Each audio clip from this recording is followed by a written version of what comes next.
We have a question. Ti imaš pitanje? Ja. Neke grupe u adventizmu optužuju crkvu da je revidirala njeno izdanje Velike borbe, pa ako možete sada da kažete o tome nešto ili... There are some groups in the Seventh-day Adventist Church or outside of the Seventh-day Adventist Church accusing church that we have a revised edition of the Great Controversy book. What can you tell us about that? Or maybe now or... Yeah, we will come to the... I can talk about it just for a minute. Mogu ja da o tome kažem za jedan trenutak?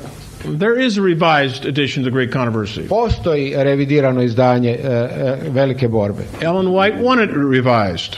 Ellen White je sama revidirala to izdanje. Because the 1888 edition had been written mainly for Adventists and not so much for colporteurs.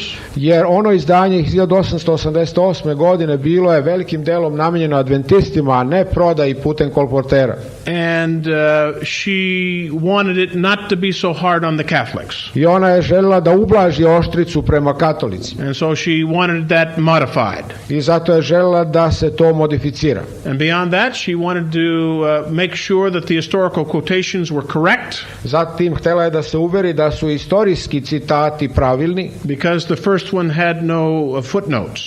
Zato što prvo izdanje nije imalo fusnota. And so W.W. Prescott I zato W.W. Prescott will revise the Great Controversy under her direction. Pod njenom upravom promenio je neke tekstove. And the quotations they could not find, a citate koje nisu mogli da pronađu, Prescott substituted others with her approval.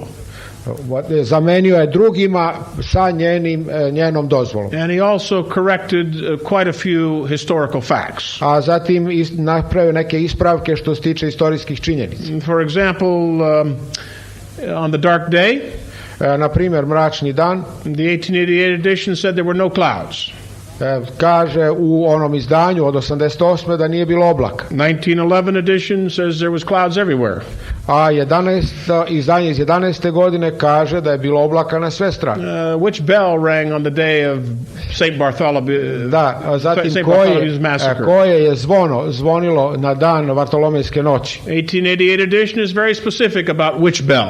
88. izdanje je veoma jasno koje je to zvono bilo. But Prescott told her later that we don't know which bell it was. Ali Prescott je rekao da mi ne znamo koje je to zvono bilo. She says, okay, correct it.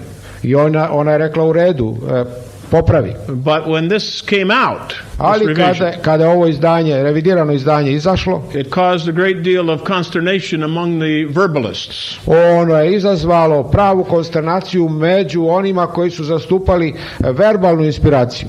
And the inerrantists. I nepogrešivost. How can you change an inspired writing? Kako se mogu promeniti nadahnuti spisi? Well, Ellen White never claimed to be an errant, and she never claimed to have verbal inspiration. Da, ali Ellen White nikada nije tvrdila da je nepogrešiva, niti je zastupala verbalnu inspiraciju. She was very happy to have it changed to make it more correct. Ona je bila veoma srećna što je knjiga izmenjena da postane tačnija. She says in the introduction to the 1911 edition, ona je sama rekla u uvodu izdanja iz 1911. that God revealed to her the great controversy theme.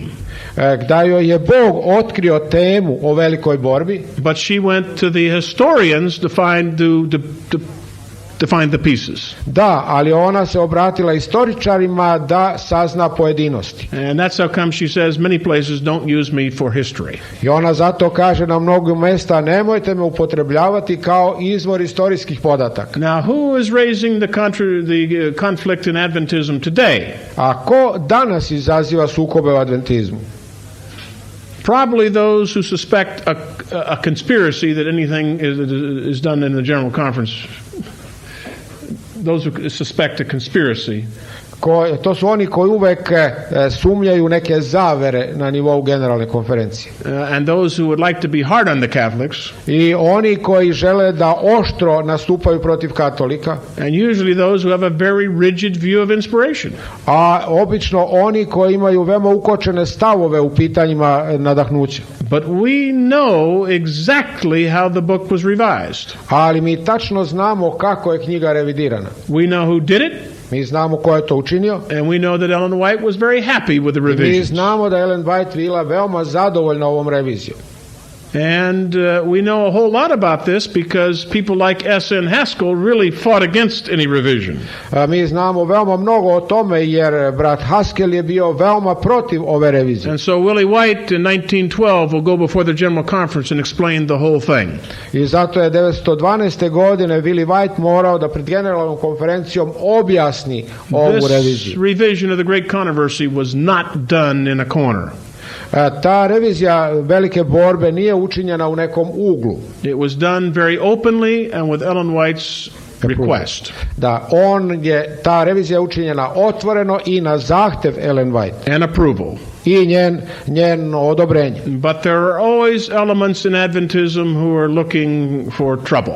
Ali uvek ima elemenata u adventizmu koji izazivaju nevolje, koji traže nevolje. You want the exact information on this, you can get information from the White Estate at the General Conference Ako office. želite tačnu informaciju o ovom pitanju, pošaljite svoje pitanje White Estate General Conference. I believe they have what they call a shelf document on that. Ja mislim da oni imaju već napisan dokument o tom And pitanju. if you email their office and talk to Tim Poirier, A ako dakle e-mailom nazovete tu njihovu kancelariju i razgovarate sa Timom Purierom,